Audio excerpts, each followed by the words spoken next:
Beda dengan iblis. Ketika sudah dikasih penangguhan oleh Allah Subhanahu wa taala, permintaannya dikabulkan dalam tanda kutip, iblis malah ngancem. Kebangetan mboten? Minta sesuatu kepada Allah sudah dikabulkan, malah ngancem. Apa ancamannya, Ustadz? Kata iblis, dia mengatakan, qala fa bima aghwaytani la aqudanna lahum siratal mustaqim. Ya Allah, karena engkau telah menyesatkanku, maka aku pasti akan menghalangi mereka, yaitu Adam dan anak keturunannya, dari jalanmu yang lurus. Perhatikan, di sini iblis menggunakan kata-kata apa? Menghalangi. Menghalangi berarti kan yang ngalang-ngalangi. Panjenengan kalau ngalang-ngalangi maling, kemungkinan besar maling itu bisa lolos, bisa juga ketangkap. Berarti di sini jamaah sekalian, iblis itu enggak ada kemampuannya 1% pun untuk menyesatkan manusia. Hanya bisik-bisiki saja. Enggak ada kemampuan iblis menyesatkan orang, itu enggak punya. Oleh karena itu di surat Ibrahim diceritakan iblis itu nanti ketika mau dicemplungin ke neraka jahanam, iblis sebelum masuk ke neraka diberi kesempatan oleh Allah untuk khutbah. Ya, khutbatu iblis. Khutbah kepada siapa, Ustadz? Kepada para pengikutnya. Dan di situ iblis mengatakan, kalian jangan cela aku, kalian cela diri kalian. Aku hanya bisa memberikan, hanya mengajak kalian saja. Aku nggak punya kekuatan untuk membawa kalian pada kesesatan. Aku hanya membisik-bisiki saja. Jadi ini iblis, jamaah sekalian, hanya cuma bisik-bisiki tok. Ya. Dan inilah ancaman dari iblis kepada Allah Subhanahu wa taala, ya, kebangetan ya. Menyesatkan hamba-hambanya Allah. Apakah cukup sampai di situ? Tidak. Kata iblis laknatullah alaihi, summa la'atiyannahum min baini aydihim wa min khalfihim wa an aymanihim wa an syama'ilihim.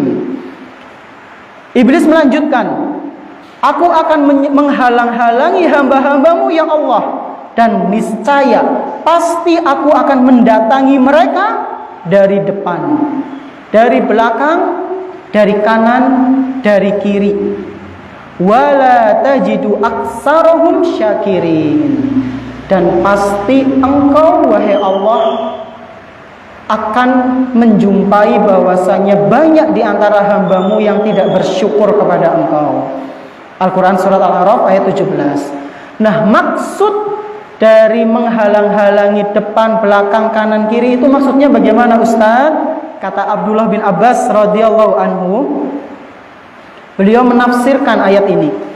Iblis akan menghalangi manusia dari depan, yaitu iblis akan menyuruh bala tentaranya membuat manusia ragu dengan kehidupan akhirat.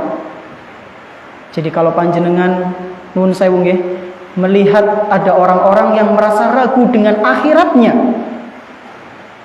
Nah, wis mati ya wis arep ngapa maning sih? Ditakoni, ora wis mati ya wis. Dia merasa ragu. Memang neraka anak? Memang azab kubur anak? Ragu. Berarti dia telah terperangkap dengan jebakan iblis dari depan. Kemudian dari belakang maksudnya adalah iblis dan bala tentaranya akan membuat manusia sangat mencintai dunia. Ngasih-ngasih, menghalalkan berbagai macam cara. Kemudian dari kanan, tadi depan apa? Ragu dengan akhirat. Belakang, menjadikan manusia cinta sekali dengan dunia. Kalau kanan apa, Ustaz? Kalau kanan, iblis dan bala tentaranya akan membuat masalah-masalah dalam agama mereka itu menjadi samar. Samar yang menjadi napa nggih? Abu-abu enggak jelas. Contohnya napa?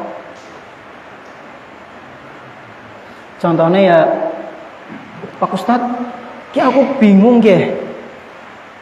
Jere Pak Ustadz, agama yang benar itu cuma Islam. Tapi dengan anak Ustadz ngomong semua agama benar, kan bingung kan orang awam.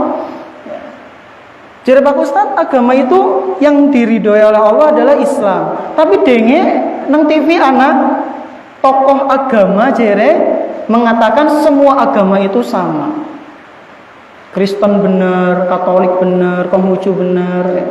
Kepriwe Pak Ustadz? Dibikin bingung oleh iblis. Kenapa dia bisa bingung? Karena nggak mau belajar agama. Ya. Inilah diantara sebabnya.